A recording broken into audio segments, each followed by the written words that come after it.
Panglima TNI Gatot Nurmantio meminta maaf atas peristiwa penembakan yang dilakukan oknum anggota Kostrad TNI AD terhadap pengendara sepeda motor di Jalan Mayor Oking, Ciriung, Cibinong, Kabupaten Bogor, Selasa kemarin. Gatot mengaku telah memerintahkan jajaran untuk segera memproses hukum pelaku.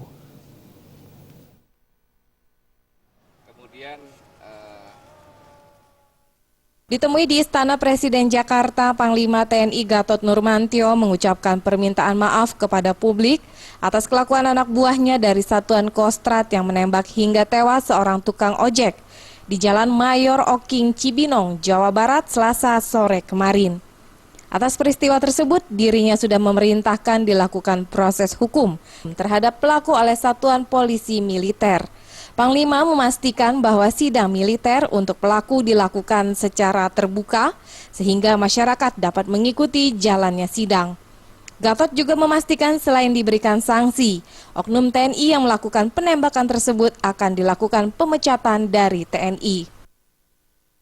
Kata saya, dan ini tidak boleh terjadi. Kemudian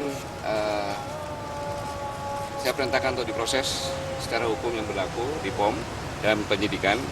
Kemudian saya akan membuatkan ST bahwa sekarang kejadian-kejadian TNI yang berkaitan dengan masyarakat, sidang militernya terbuka.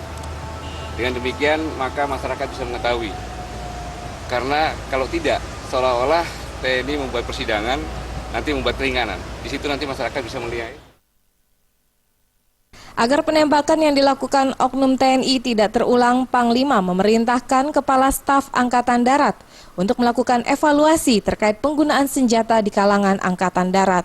Seperti diketahui, kejadian mengerikan itu terjadi saat Sersan 1 Yoyok Hadi, anggota Intel Kostrad yang mengendarai mobil bersenggolan kendaraan dengan seorang pengojek bernama Marsin Jasmani pada Selasa kemarin. Tak terima kendaraannya disenggol, pelaku kemudian menembak Marsin hingga tewas. Kejadian tersebut terjadi tepatnya di depan SPBU di Jalan Mayor Oking, Cibinong, Jawa Barat. Dari Jakarta, Widi Prabowo dan Rudi Wijaya melaporkan.